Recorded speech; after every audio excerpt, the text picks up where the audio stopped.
Oi, gente, eu sou Arthur Freitas. Estamos hoje no nosso último módulo, da nossa formação de mobilizadores comunitários para a promoção dos direitos humanos e defesa da democracia.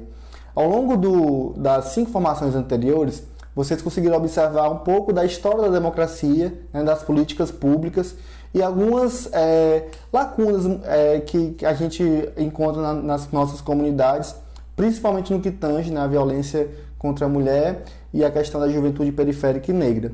Hoje, a proposta do nosso encontro é a gente fazer um convite à cidadania. Esse convite, a gente vai explicar um pouco sobre participação social e mobilização social, e também trabalhar para que a gente consiga ver ferramentas e mecanismos para envolver melhor nossas comunidades na política pública. Quando a gente fala de política pública, vocês aprenderam um pouco ao longo das aulas, foi um tema que a gente falou bastante nas formações, e agora a gente vai ver estratégias de participação e mobilização social para que a gente consiga ter políticas públicas mais efetivas em nossas comunidades. Para continuar um pouco da nossa aula de hoje, é importante que a gente observe, assim como a gente viu também em outros momentos da nossa formação, que a democracia ela é um processo, ela é uma construção. E uma vez eu vi uma frase que foi muito legal, que eu acho que retrata um pouco do que a democracia e a participação social, a mobilização social e comunitária tem a ver. A frase falava mais ou menos assim, que a democracia ela é como o amor. Não pode ser comprada, não pode ser decretada, não pode ser imposta. Ela tem que ser vivida e construída. Então, da mesma forma que a gente participa do processo eleitoral a cada 4 anos, a gente também tem um papel, um dever de garantir que essas políticas públicas, que os representantes que nós elegemos, eles sejam fiscalizados.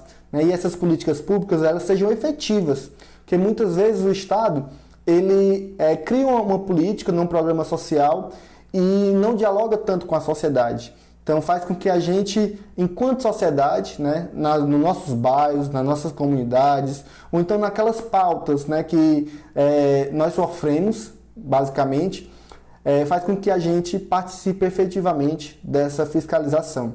Então nosso papel, diante disso, é saber quais são os mecanismos, quais são os meios que eu consigo fiscalizar, que eu consigo cobrar, que eu consigo acompanhar e principalmente, que é uma questão muito importante que muitas vezes passa despercebido, como eu consigo propor as políticas públicas que são realizadas pelo poder público. E hoje a gente vai aprender um pouco de como a gente consegue fazer isso. A democracia, gente, ela é uma decisão tomada de forma coletiva, onde vários agentes, um conjunto de pessoas, tomam aquela decisão para garantir uma ordem social entre os indivíduos, que garanta os direitos humanos, que garanta condições de liberdade para cada um. Então a gente trabalha nesse sentido e ao longo da formação a gente pode ver muito isso, como que a importância da democracia para garantir nossos direitos.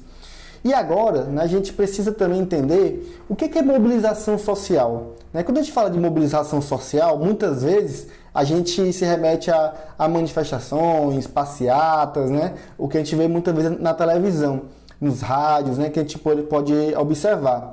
Contudo, mobilização social não é só isso.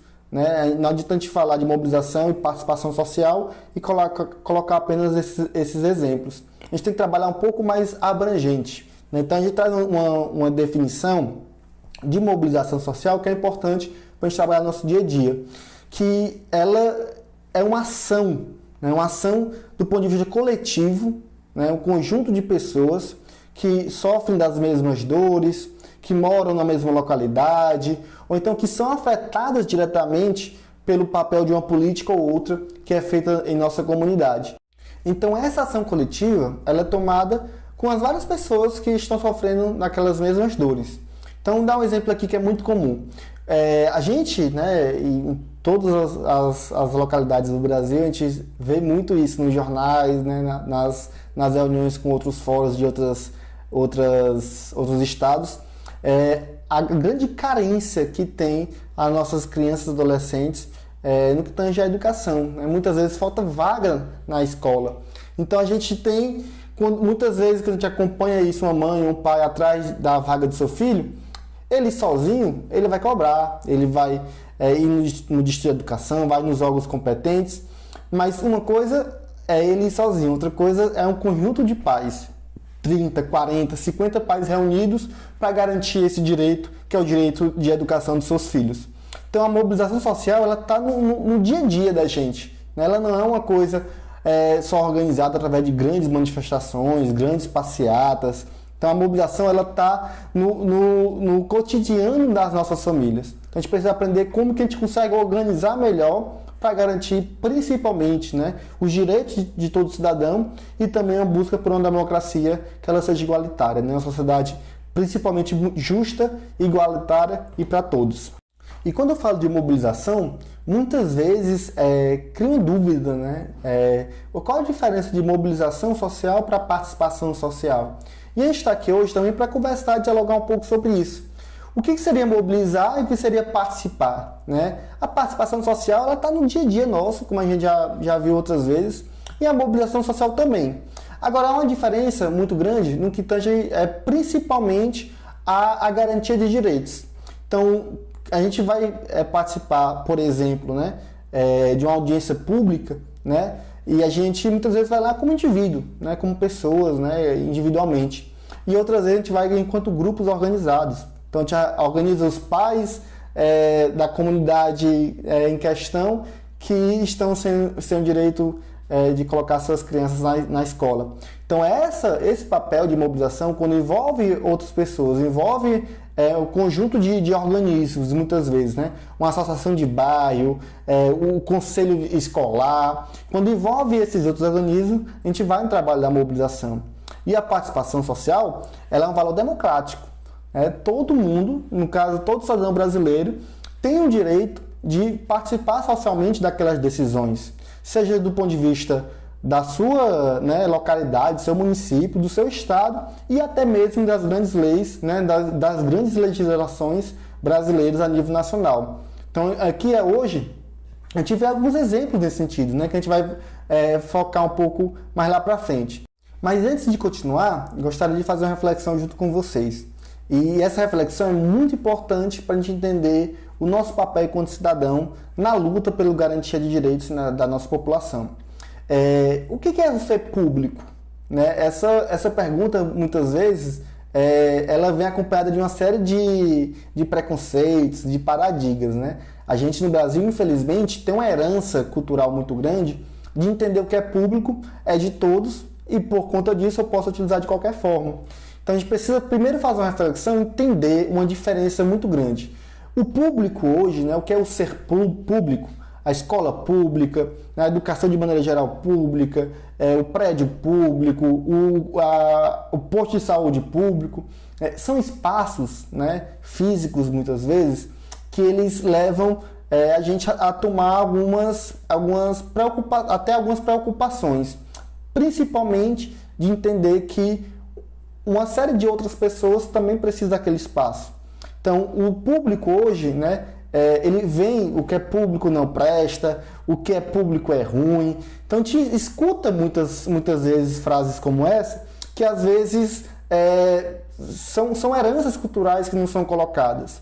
Qual a diferença de um plano de saúde para um sistema único de saúde, por exemplo? Além da questão financeira, obviamente. Muitas vezes a gente vem de uma série de paradigmas de que não presta, de que é ruim, que não atende bem. Então a gente vem para refletir primeiro o que é essa diferença, né, do público e como que isso é importante para garantir nossos direitos. Entendendo que o público hoje, né, o gratuito hoje, muitas vezes, né, que a gente sempre faz essa análise dentro das comunidades, ele vem para garantir que todos tenham acesso aos mesmos direitos. Então, uma pessoa, por exemplo, que tem condição de pagar um plano de saúde, ele pode pagar aquele plano de saúde e ter o direito garantido lá, a saúde que ele coloca lá como exigência no plano. Da mesma forma, aquela pessoa que não tem condição de pagar, também deve ter o acesso e a garantia desse direito, né? O direito à saúde, a se consultar, a fazer exames, a fazer cirurgias. Então, o público vem hoje para garantir que todos tenham acesso as mesmas condições, né, tenham acesso aos mesmos direitos que todo mundo merece ter. Principalmente na questão de saúde, educação, segurança, bem-estar, cultura, esporte, lazer. Tudo isso são direitos universais garantidos pela nossa Constituição. E todo mundo precisa receber isso de forma igualitária. Uns com condições financeiras acabam comprando, né, esse serviço. Outros que não têm condição financeira também precisam ter essa condição de ter esse acesso. E entendendo que esses direitos não são universais, que todo mundo tem que ter esse acesso, a gente, hoje dentro da nossa Constituição brasileira, tem uma série de mecanismos que faz com que a gente cobre, fiscalize se isso está acontecendo ou não. Então vamos refletir um pouco do que é a Constituição, né? A Constituição de 1988, que é atualmente que rege o nosso funcionamento do nosso Estado e do nosso dia a dia aqui no Brasil. No primeiro artigo da Constituição, o primeiro parágrafo único, né, fala que todo o poder emana do povo, que o exerce indiretamente através de seus representantes eleitos ou diretamente através do que tem na sua Constituição. Então, quando a gente vem para essa frase, pega essa frase e reflete um pouco sobre ela, a gente vê que nós, né, todos os indivíduos, todos os cidadãos, não importa a sua questão de renda, não importa a sua raça, a sua cor, eles têm que ter seus direitos garantidos e que nós construímos tudo isso. A questão é que muitas vezes a mobilização e a participação social, ela é cansativa, ela exige da gente compromisso, ela exige que a gente pesquise leis, estude um pouco mais. Então isso acaba muitas vezes afastando o cidadão de participar ativamente das políticas públicas que tem no seu município, no seu estado ou então no seu país. E aqui a gente hoje, né, tá para refletir um pouco sobre como que a gente consegue fazer isso. Então a gente tem hoje a Constituição brasileira como um marco legal, né, de participação social, de controle social, que é a Constituição mais evoluída que nós temos, que garante uma série de direitos, né, de todas as esferas e que principalmente, né, em todos os seus princípios, seus artigos, suas ferramentas, faz com que a gente reflita que nós, enquanto cidadãos, né, o povo brasileiro, ele é o principal agente desse processo. Seja elegendo, né, representantes ou ativamente, né, de forma direta, fazendo esse controle social no dia a dia, né, no cotidiano dos nossos representantes, né, os políticos de maneira geral. No Brasil, né, a gente já citou até em outros exemplos, a gente tem uma série de leis, né, que foram promulgadas, né, a nível nacional mesmo, através de uma mobilização social. Eu gosto sempre de destacar duas leis que são muito importantes, né, para a nossa infância e juventude, que elas foram construídas a partir de conferências, de reuniões, de fóruns, de debates, de vários especialistas conversando sobre o tema e debatendo sobre isso. Que um é o Estatuto da Criança e do Adolescente, né, que rege todos os princípios, direitos das nossas crianças e adolescentes, e também o Estatuto da Juventude, né, que tem uma linha muito parecida e que vem trazer, né, junto ao nosso dia a dia, uma série de direitos, né, em vários eixos que os nossos jovens têm que ter garantidos. E além dessas duas grandes leis, né, que foram promulgadas a partir de uma grande mobilização social a nível Brasil, na própria Constituição, né, e várias outras leis que vieram depois dela, a gente tem uma série de mecanismos que fazem com que a gente possa fiscalizar o poder público. A gente tem a lei da transparência, a gente tem a lei da responsabilidade fiscal, a gente tem a lei do acesso à informação. Então são legislações que fazem com que a gente, enquanto cidadão, possa estar fiscalizando e cobrando o poder público. Então a gente precisa entender como é que funciona e principalmente quais são os mecanismos que a gente tem hoje, né? Como é que, efetivamente, como é que a gente consegue fiscalizar, acompanhar um representante que nós elegemos? Como que a gente consegue fiscalizar como que o Estado, né, a prefeitura, o governo, ou então a presidência mesmo, ela está agindo no nosso dia a dia? Então, essas políticas públicas, como a gente já viu muito aqui também no curso, fazem com que a gente tenha um bem-estar social, fazem com que nossa criança tenha acesso à educação, ao lazer, à cultura, todos os cidadãos tenham acesso a uma saúde de qualidade, todos os cidadãos têm acesso à segurança. Então, todas essas legislações fazem com que a gente garanta um bem-estar do nosso dia a dia. Então, Então aqui a gente vai ver alguns pontos que são fundamentais para a gente fiscalizar, acompanhar e também de propor política pública para os nossos representantes. E uma das principais ferramentas que a gente tem hoje, né, de controle social e de envolvimento do cidadão, da sociedade, na política pública de várias áreas, são a criação dos conselhos de direitos, né? A gente já citou isso um pouco no modo anterior. Mas esses conselhos eles têm uma importante missão. Muitas vezes, né, depende de cada lei, obviamente, mas a gente tem a questão da fiscalização, né, da proposição. Então a gente muitas vezes propõe as políticas públicas e muitas vezes vários conselhos deliberam sobre a política pública. Ou seja, eles indicam para que o gestor daquela cidade ou daquele estado efetivamente possa executar uma política pública que vocês analisaram. Então a gente tem vários modelos, né? A gente tem conselho municipal, estadual, nacional, da criança e adolescente, da juventude, do idoso, da pessoa com deficiência, da questão da igualdade racial. Então esses conselhos basicamente funcionam da seguinte forma. São representantes do poder público, de algumas secretarias, né? Vou pegar um exemplo a nível municipal para que a gente consiga entender. A gente tem um conselho de igualdade racial, por exemplo. A gente tem representantes do poder público, de algumas secretarias importantes nessa pauta, e representantes da sociedade civil, que a gente consegue articular para que consiga fiscalizar, analisar e propor aquelas políticas públicas na área da igualdade racial.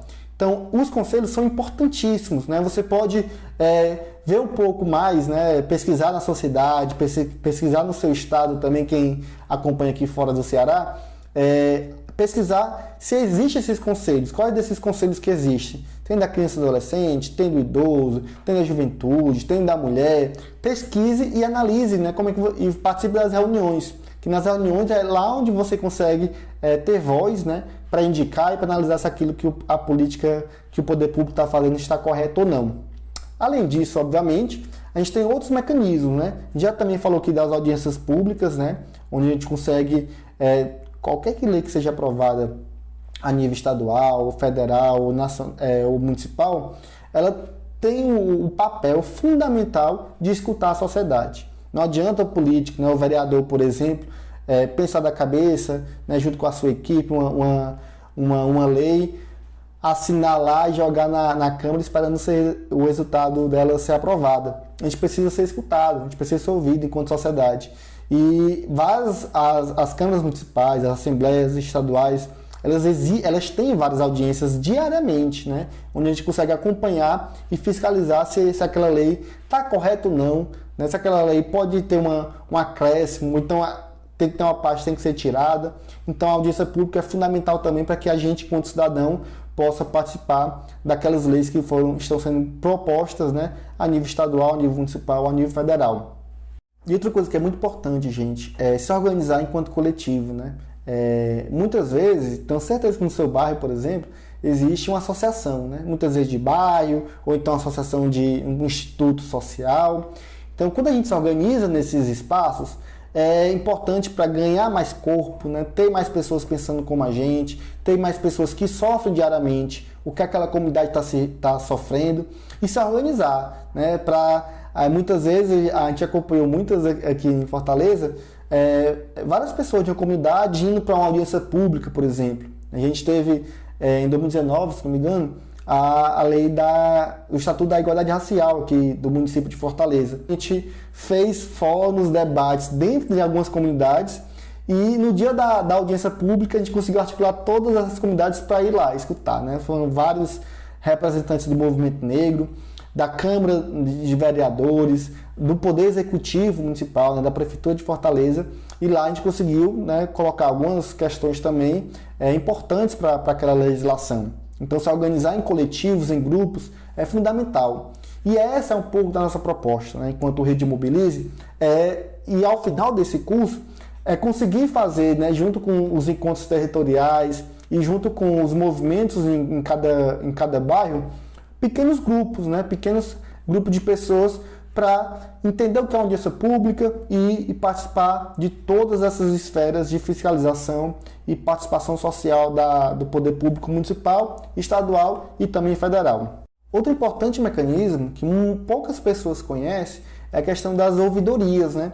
A gente tem em Fortaleza, em governo do estado também, ouvidorias públicas, onde a gente consegue ir lá colocar reclamações, né, de algum serviço que o estado está prestando e consegue, né, pressionar o prefeito, pressionar o governador para que ele veja que aquele serviço não está sendo prestado com boa qualidade, ou então que não está tendo aquela prestação de serviço, que é o que acontece muito.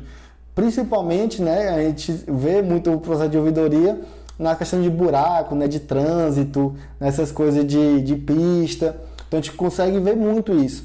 Mas existe uma série de possibilidades, né? A gente pode, por exemplo, dentro da Câmara Municipal de Fortaleza, eu dou o exemplo de Fortaleza, mas outros municípios também têm, que é importante também você acompanhar se está funcionando, né, esses mecanismos.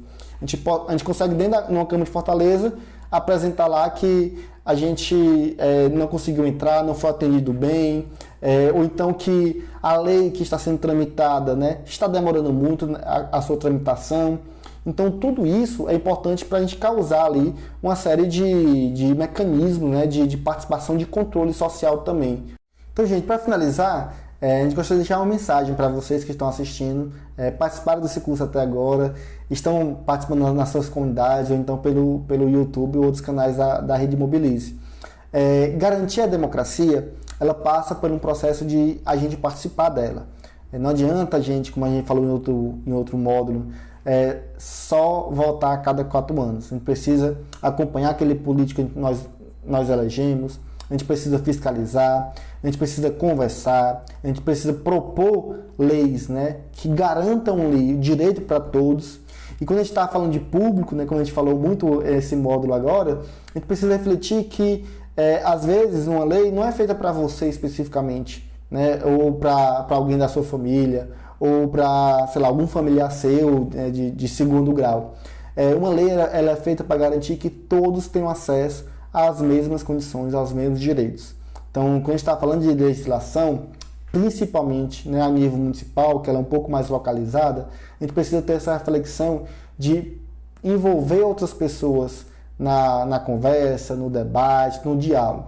Então, nossa proposta da Rede Mobilize é fazer esse procedimento junto com vocês, nas suas comunidades, né? A gente vai, a partir da criação, da finalização desse módulo, a gente vai conseguir fazer alguns núcleos comunitários, né, na associação de bairro que você é mais próximo de você, na escola, no posto de saúde, ou então algum equipamento do poder público, para a gente conseguir refletir e pensar o que é a democracia, né?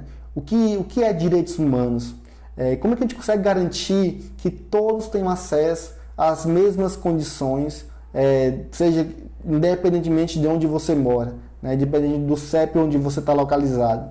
Se você mora em periferia, se você mora na região central, o nosso papel é fazer com que você se organize, né? Todos nós nos organizamos para que a gente consiga garantir a democracia, garantir os direitos humanos e principalmente garantir uma Fortaleza mais justa e igualitária. A gente está falando aqui durante todo o curso muito da nossa realidade local, né? Fortaleza, estado de Ceará, mas você que está acompanhando de outras localidades, existe uma série de mecanismos, como você viu aqui hoje e você viu nos outros módulos, que você consegue garantir que todas as pessoas tenham seus direitos assegurados. Então esse é o nosso desafio, essa é a nossa proposta. A gente, finalizando o curso, né, junto com as suas comunidades, vamos começar a organizar uma série de atividades de formação mesmo, para além do que aí vocês viram aqui no YouTube, vocês estão tendo as palestras nas suas comunidades, nas suas localidades, para fazer com que juntos consigamos ser mais organizados, consigamos ter maior mobilização social e principalmente garantir que todos tenham esse acesso. Então a gente fica por aqui, acompanha nossas outras atividades da Rede Mobilize pelo YouTube e também fique de olho junto na sua comunidade nos eventos presenciais. Um abraço.